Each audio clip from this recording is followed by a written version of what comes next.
Nos primeiros dias da igreja, com o aumento do número de discípulos, surgiram reclamações dos gregos contra os hebreus, pois as viúvas gregas estavam sendo negligenciadas no cuidado diário. Os apóstolos, então, decidiram que não deveriam abandonar a pregação para servir às mesas. Eles orientaram a escolha de 7 homens de boa reputação, cheios do Espírito Santo e sabedoria, para cuidar dessa tarefa. Entre eles estava Estevão, que mais tarde se destacou por sua fé, poder e sinais realizados entre o povo. No entanto, opositores subornaram testemunhas para acusá-lo falsamente de blasfêmia, levando ao julgamento, onde seu rosto resplandecia como de um anjo. Este é o discurso de defesa de Estevão diante do conselho, onde ele narra a história de Israel, começando com o chamado de Abraão, passando pelo período de escravidão no Egito, a liderança de Moisés, e a rejeição contínua de Israel aos profetas e à vontade de Deus. Ele critica a dureza de coração do povo que, assim como seus antepassados, resistiu ao Espírito Santo e perseguiu os profetas. Ao final, Estevão tem uma visão de Jesus à direita de Deus, o que enfurece seus acusadores, levando-o a ser apedrejado, tornando-se o primeiro mártir cristão. Após a morte de Estevão, uma grande perseguição fez com que muitos discípulos fossem dispersos, enquanto Filipe pregava o evangelho em Samaria, realizando milagres e curando pessoas. Simão, um mágico que iludia o povo, se converteu ao ouvir a mensagem, mas tentou comprar o poder de dar o Espírito Santo, sendo repreendido por Pedro. Em seguida, o Espírito guiou Filipe até um eunuco etíope que estava lendo Isaías. Filipe explicou as Escrituras, anunciou Jesus e batizou o eunuco, sendo depois transportado sobrenaturalmente pelo Espírito para continuar pregando. O texto narra a conversão de Saulo no caminho para Damasco, onde ele tem uma visão de Jesus, que o confronta sobre sua perseguição aos cristãos. Após 3 dias sem ver, comer ou beber, Ananias, instruído por Deus, vai até Saulo, ora por ele, e Saulo recupera a visão e é batizado. Em seguida, Saulo começa a pregar sobre Cristo, confundindo os judeus. A história também relata curas realizadas por Pedro, incluindo a cura de Enéas, um paralítico, e a ressurreição de Tabita, a Dorcas, uma discípula cheia de boas obras, em Jope. Cornélio, um centurião piedoso e temente a Deus, recebe uma visão de um anjo, que o instrui a chamar Pedro. Enquanto isso, Pedro também tem uma visão que o prepara para entender que Deus não faz distinção entre judeus e gentios. Quando Pedro chega à casa de Cornélio, prega sobre Jesus, e o Espírito Santo desce sobre todos os presentes, incluindo os gentios. Surpreso, Pedro ordena que todos sejam batizados, marcando um momento importante na expansão da fé cristã para além dos judeus. Atos capítulo 6. A instituição dos diáconos. Nos dias em que o número de discípulos estava crescendo, houve uma queixa por parte dos gregos contra os hebreus, pois as viúvas gregas estavam sendo negligenciadas no atendimento diário. Diante disso, os 12 apóstolos reuniram todos os discípulos e disseram: "E não é adequado que deixemos de lado a pregação da palavra de Deus para nos ocuparmos com a distribuição de alimentos. Portanto, irmãos, escolham entre vocês 7 homens de boa reputação, cheios do Espírito Santo e de sabedoria, para que possamos confiar a eles essa responsabilidade. Quanto a nós, continuaremos dedicados à oração e ao ministério da palavra." Essa proposta agradou a todos, e então escolheram Estevão, um homem cheio de fé e do Espírito Santo, além de Filipe, Prócoro, Nicanor, Timão, Parmenas e Nicolau, um convertido de Antioquia. Eles foram levados aos apóstolos, que, após orarem, impuseram as mãos sobre eles. A palavra de Deus continuou a se espalhar, e o número de discípulos em Jerusalém crescia cada vez mais, com muitos sacerdotes se unindo à fé. Estevão, o primeiro mártir Estevão, cheio de fé e poder, realizava grandes milagres e sinais entre o povo. Porém, alguns membros da chamada Sinagoga dos Libertos, juntamente com pessoas de Cirene, Alexandria, Cilícia e Ásia, começaram a discutir com ele. No entanto, não conseguiam refutar a sabedoria e o espírito com que Estevão falava. Assim, subornaram alguns homens para acusá-lo de blasfêmia contra Moisés e contra Deus. Agitaram o povo, os líderes religiosos e os escribas, e, em seguida, agarraram Estevão e o levaram ao conselho. Lá, apresentaram falsas testemunhas, que disseram: "Este homem não para de falar contra o templo sagrado e contra a lei. Nós ouvimos dizer que Jesus, o Nazareno, destruiria este lugar e mudaria as tradições que Moisés nos entregou." Todos os presentes no conselho olhavam fixamente para Estevão, e viram que seu rosto brilhava como de um anjo. Atos capítulo 7. Então, o sumo sacerdote perguntou: "Essas acusações são verdadeiras?" E Estevão respondeu: "Irmãos e pais, escutem. O Deus da glória apareceu ao nosso antepassado Abraão quando ele ainda estava na Mesopotâmia, antes de se estabelecer em Harã. Deus disse a ele: saia da sua terra e do meio da sua família, e vá para a terra que eu lhe mostrarei. Assim, Abraão deixou a terra dos caldeus e se estabeleceu em Harã. Depois que seu pai morreu, Deus o trouxe para esta terra onde vocês agora vivem. Mas ele não deu a Abraão nenhuma propriedade nela, nem mesmo o espaço de um pé. No entanto, prometeu que daria essa terra como herança a ele e à sua descendência, mesmo que naquela época ele ainda não tivesse filhos. Deus também revelou a Abraão que seus descendentes seriam estrangeiros em outra terra, onde seriam escravizados e maltratados por 400 anos. Mas eu julgarei a nação que os escravizar, disse Deus, e depois disso, eles sairão e me adorarão neste lugar. Deus também deu a Abraão a aliança da circuncisão, e assim ele gerou Isaque, que circuncidou ao 8º dia. E Isaque, por sua vez, gerou Jacó, e Jacó gerou os 12 patriarcas. Os patriarcas, movidos pela inveja, venderam José como escravo para o Egito, mas Deus estava com ele. Ele livrou José de todas as suas aflições e lhe deu sabedoria e graça diante de Faraó, rei do Egito, que o nomeou governador de todo o Egito e de sua casa. Quando uma grande fome atingiu o Egito e Canaã, nossos antepassados não tinham como se alimentar. Jacó, ao saber que havia trigo no Egito, enviou nossos pais até lá. Na segunda viagem, José se revelou aos seus irmãos, e Faraó conheceu sua família.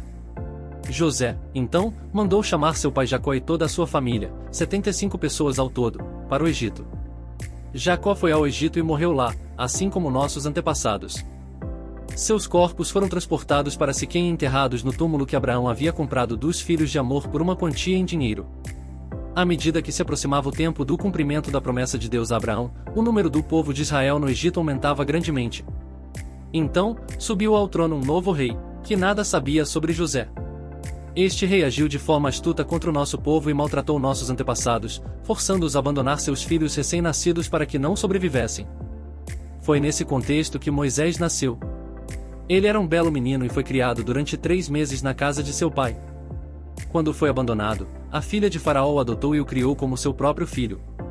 Moisés foi educado em toda a sabedoria dos egípcios e se tornou poderoso em palavras e ações. Quando tinha 40 anos, Moisés decidiu visitar seus irmãos israelitas. Ao ver um deles sendo maltratado, ele defendeu o oprimido e matou o egípcio. Moisés pensou que seus irmãos entenderiam que Deus estava lhes dando libertação por meio dele, mas eles não entenderam.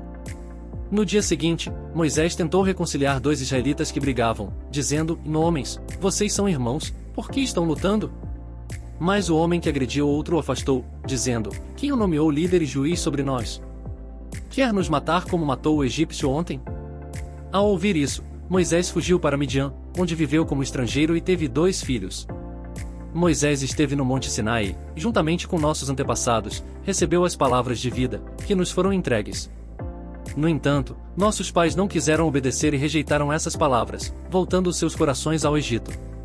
Disseram a Arão: "Faz para nós deuses que vão à nossa frente, pois não sabemos o que aconteceu com esse Moisés, que nos tirou do Egito." E assim, nos dias que se seguiram, eles fizeram um bezerro e ofereceram sacrifícios a esse ídolo, alegrando-se com as obras de suas próprias mãos. Mas Deus os abandonou e permitiu que servissem aos astros dos céus, como está escrito no livro dos profetas: "Por acaso me oferecestes sacrifícios durante 40 anos no deserto, ó casa de Israel? Pelo contrário, tomastes para vós o tabernáculo de Moloque e a estrela de vosso Deus Rinfã, imagens que fizestes para adorar.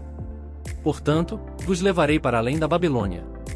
O tabernáculo do testemunho esteve com nossos antepassados no deserto, conforme a ordem que Moisés recebeu para construí-lo segundo o modelo que lhe fora mostrado.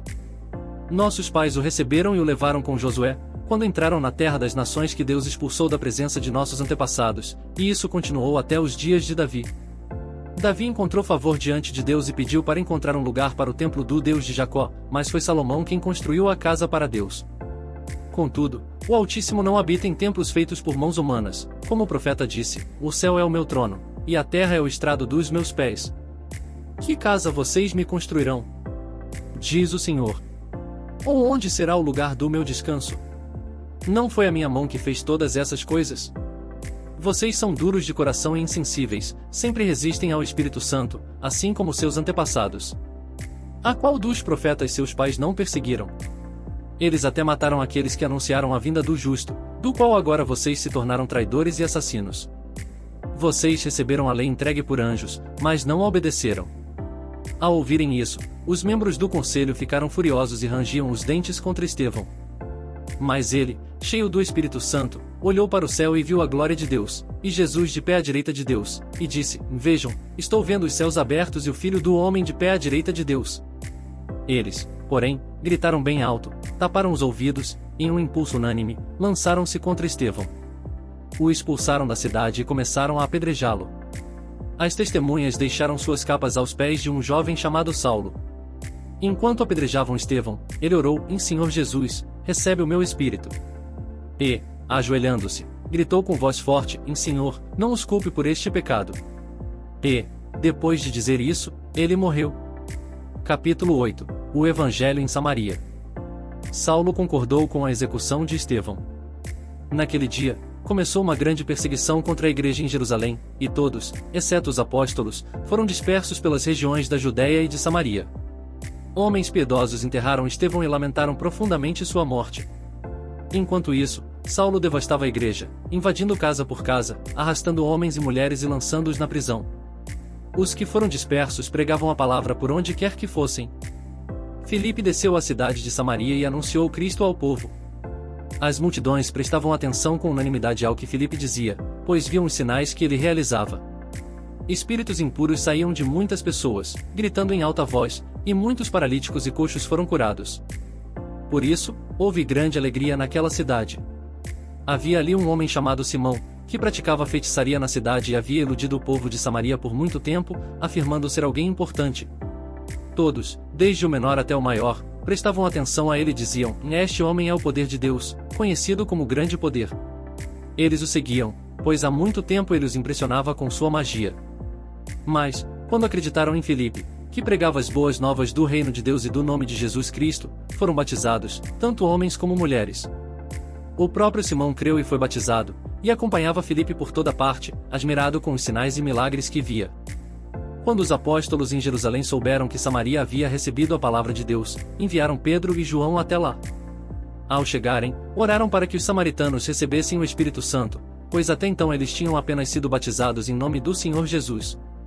Então Pedro e João impuseram as mãos sobre eles, e eles receberam o Espírito Santo. Simão, ao ver que o Espírito era dado pela imposição das mãos dos apóstolos, ofereceu-lhes dinheiro e disse: Dê-me também esse poder, para que sobre quem eu impuser as mãos receba o Espírito Santo. Mas Pedro respondeu: Que o seu dinheiro pereça com você, por pensar que pode comprar o dom de Deus com dinheiro. Você não tem parte nem direito neste ministério, pois o seu coração não é reto diante de Deus. Arrependa-se dessa maldade e ore ao Senhor. Talvez ele o perdoe por esse pensamento. Vejo que você está cheio de amargura e preso pelo pecado. Simão respondeu: Orem por mim ao Senhor, para que nada do que vocês disseram me aconteça. Depois de terem testemunhado e pregado a palavra do Senhor, Pedro e João voltaram a Jerusalém, anunciando o evangelho em muitas aldeias samaritanas. Filipe, o eunuco etíope, um anjo do Senhor disse a Filipe: Levante-se e vá para o sul, para o caminho que desce de Jerusalém a Gaza, que está deserto. Filipe obedeceu e foi. No caminho, encontrou um eunuco etíope, um oficial importante a serviço de Candace, rainha dos etíopes, encarregado de todos os seus tesouros. Ele tinha ido a Jerusalém para adorar e, enquanto voltava, estava sentado em seu carro, lendo o profeta Isaías. O Espírito disse a Filipe: Aproxime-se desse carro e acompanhe-o. Filipe correu até o carro e ouviu o homem lendo o profeta Isaías. Ele perguntou: Você entende o que está lendo? O eunuco respondeu: Como posso entender, se alguém não me explicar? E convidou Filipe para subir e sentar-se com ele. O trecho da escritura que ele estava lendo era este: E ele foi levado como uma ovelha ao matadouro, e como um cordeiro permanece em silêncio diante de seu tosqueador, assim ele não abriu a boca. Na sua humilhação, foi negado o julgamento justo, e quem poderá descrever sua geração? Pois sua vida foi tirada da terra. Então, o eunuco perguntou a Filipe: Por favor, de quem o profeta está falando? De si mesmo ou de outra pessoa? Filipe, então, começou a falar e, a partir daquela passagem da Escritura, anunciou-lhe a mensagem sobre Jesus. Enquanto seguiam pelo caminho, chegaram a um lugar com água, e o eunuco disse: Aqui está a água, o que impede que eu seja batizado? Filipe respondeu: Você pode ser batizado, se crer de todo o coração. E o eunuco declarou: Creio que Jesus Cristo é o Filho de Deus. Ele então ordenou que parassem a carruagem, e ambos desceram à água, onde Filipe o batizou. Quando saíram da água, o Espírito do Senhor arrebatou Filipe, e o eunuco não o viu mais, mas seguiu seu caminho cheio de alegria. Filipe apareceu em Azoto e, passando por diversas cidades, pregava o evangelho até chegar a Cesareia. Atos capítulo 9. A conversão de Saulo a caminho de Damasco. Saulo, ainda ameaçando e perseguindo os discípulos do Senhor com intenções de morte, foi ao sumo sacerdote. Pediu-lhe cartas de autorização para as sinagogas em Damasco, para que, caso encontrasse seguidores do caminho, tanto homens quanto mulheres, os trouxesse presos a Jerusalém. Durante o trajeto, perto de Damasco, uma luz vinda do céu o envolveu de repente. Ele caiu no chão e ouviu uma voz que dizia: "Em Saulo, Saulo, por que me persegues?" Ele perguntou: "Em quem és, Senhor?" E a resposta foi: "Em eu sou Jesus, a quem tu persegues. É difícil para você resistir a mim." Tremendo e atônito, Saulo perguntou: "Em Senhor, o que queres que eu faça?" O Senhor respondeu: "Levanta-te e entra na cidade, e lá te será dito o que deves fazer." Os homens que o acompanhavam ficaram sem palavras, pois ouviam a voz, mas não viam ninguém. Saulo levantou-se do chão, mas, ao abrir os olhos, percebeu que estava cego, e seus companheiros o levaram pela mão até Damasco. Ele passou 3 dias sem enxergar, sem comer e sem beber. Em Damasco, havia um discípulo chamado Ananias. O Senhor o chamou em uma visão, dizendo: "Em Ananias." E ele respondeu: "Aqui estou, Senhor." O Senhor disse: "Levanta-te e vai à rua chamada direita. Na casa de Judas, procura por um homem de Tarso, chamado Saulo. Ele está orando e, em uma visão, viu você entrar e impor-lhe as mãos para que ele recupere a visão." Ananias respondeu: "Senhor, eu ouvi muitos relatos sobre esse homem, de quantos males ele fez aos teus santos em Jerusalém. Ele também tem autoridade dos principais sacerdotes para prender todos os que invocam teu nome aqui." Mas o Senhor disse a Ananias: "Vai, pois, este homem é meu instrumento escolhido para levar meu nome diante dos gentios, dos reis e dos filhos de Israel. Eu lhe mostrarei quanto ele deve sofrer por causa do meu nome." Ananias foi até a casa, colocou as mãos sobre Saulo e disse: "Irmão Saulo, o Senhor Jesus, que te apareceu no caminho, me enviou para que você recupere a visão e seja cheio do Espírito Santo." Imediatamente, algo como escamas caiu dos olhos de Saulo, e ele recuperou a visão. Então, ele se levantou e foi batizado. O perseguidor se torna perseguido depois de comer. Saulo recobrou as forças. Passou alguns dias com os discípulos em Damasco e logo começou a pregar nas sinagogas que Jesus era o Filho de Deus. Todos que o ouviam ficavam perplexos e diziam: "E não é este o homem que em Jerusalém perseguia os que invocavam esse nome? E não veio aqui para prendê-los e levá-los aos principais sacerdotes?" Mas Saulo se fortalecia cada vez mais e confundia os judeus que viviam em Damasco, provando que Jesus era o Cristo. Depois de muitos dias, os judeus planejaram matá-lo, mas ele soube da trama. Eles vigiavam as portas da cidade dia e noite para matá-lo, mas os discípulos de Saulo o colocaram em um cesto e o desceram pela muralha durante a noite. Quando Saulo chegou a Jerusalém, tentou se juntar aos discípulos, mas todos tinham medo dele, sem acreditar que ele fosse um verdadeiro discípulo. Então Barnabé o levou aos apóstolos e explicou como Saulo tinha visto o Senhor no caminho e como havia falado corajosamente em Damasco em nome de Jesus. Saulo passou a conviver com eles em Jerusalém, falando ousadamente em nome do Senhor. Discutia também com os judeus helenistas, mas eles tentavam matá-lo. Quando os irmãos souberam disso, levaram-no até Cesareia e depois o enviaram a Tarso. Assim, as igrejas em toda a Judéia, Galiléia e Samaria viviam em paz, sendo edificadas e crescendo, andando no temor do Senhor e no conforto do Espírito Santo. A cura de Enéas e a ressurreição de Tabita. Pedro, passando por várias cidades, chegou a Lida, onde encontrou um homem chamado Enéas, que estava acamado havia 8 anos, pois era paralítico. Pedro disse a ele: "Enéas, Jesus Cristo te cura, levanta-te e arruma a tua cama." Imediatamente, Enéas se levantou. Todos os que viviam em Lida e Sarona o viram e se converteram ao Senhor. Em Jope, havia uma discípula chamada Tabita, que em grego é Dorcas.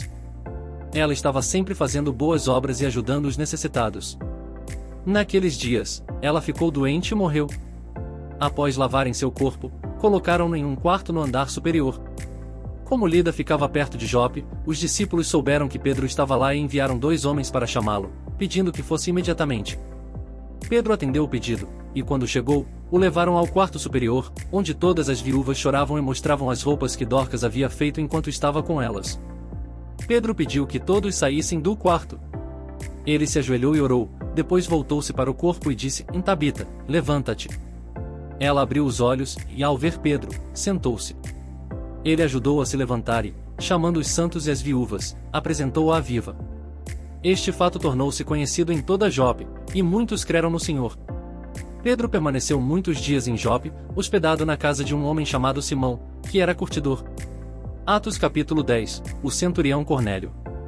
Em Cesareia, havia um homem chamado Cornélio, um centurião da coorte chamada Cornélio, um homem devoto e temente a Deus, juntamente com toda a sua família, era conhecido por suas frequentes orações e suas generosas doações ao povo.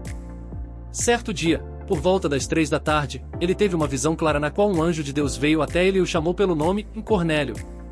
Assustado, Cornélio perguntou, "O que deseja, Senhor?" E o anjo respondeu, "As tuas orações e as tuas esmolas chegaram como uma oferta a Deus. Agora, envia alguns homens a Jope e pede para chamar Simão, também conhecido como Pedro. Ele está hospedado na casa de outro Simão, um curtidor, perto do mar. Ele te dirá o que fazer." Após o anjo partir, Cornélio chamou 2 de seus servos e um soldado fiel que trabalhava para ele, contou-lhes o que aconteceu e os enviou a Jope. No dia seguinte, enquanto esses homens estavam a caminho e já se aproximavam da cidade, Pedro subiu ao terraço da casa onde estava hospedado, por volta do meio-dia, para orar. Ele sentiu fome e quis comer, mas enquanto a comida era preparada, entrou em êxtase e teve uma visão. Ele viu o céu se abrir e algo como um grande lençol, preso pelos 4 cantos, descia à terra. Dentro dele havia todo tipo de animais, répteis e aves. Então, uma voz lhe disse, "Levanta-te, Pedro, mata e come." Mas Pedro respondeu, "De jeito nenhum, Senhor. Eu nunca comi algo impuro ou comum." A voz então lhe disse novamente, "E não chame impuro o que Deus purificou." Isso aconteceu 3 vezes, e o objeto foi recolhido ao céu. Pedro ainda estava refletindo sobre o que significava a visão quando os homens enviados por Cornélio chegaram à porta da casa de Simão. Eles perguntaram se ali morava Simão, chamado Pedro. Enquanto Pedro pensava sobre a visão, o Espírito Santo lhe disse, "3 homens estão à tua procura. Levanta-te, desce e vai com eles sem hesitar, porque eu os enviei." Pedro desceu e disse aos homens, "Eu sou a pessoa que vocês estão procurando. Qual é o motivo de sua vinda?" Eles responderam, Cornélio, o centurião. Homem justo e temente a Deus, respeitado por todo o povo judeu, recebeu uma instrução de um anjo para chamá-lo até sua casa e ouvir o que você tem a dizer. Pedro então os convidou a entrar e a passar a noite ali. No dia seguinte, ele partiu com eles, acompanhado por alguns irmãos de Jope, e no dia seguinte chegaram a Cesareia. Cornélio já os aguardava, tendo reunido seus parentes e amigos próximos. Quando Pedro entrou, Cornélio foi ao seu encontro e, reverentemente, se ajoelhou aos seus pés. Mas Pedro levantou, dizendo, "Levante-se, eu sou apenas um homem como você." Enquanto conversavam, Pedro entrou na casa e viu que muitas pessoas estavam reunidas ali. Ele disse, "Vocês sabem que para um judeu não é permitido associar-se ou visitar um estrangeiro. No entanto, Deus me mostrou que eu não devo considerar ninguém impuro ou comum. Por isso, quando fui chamado, vim sem questionar. Agora, pergunto, por que me chamaram?"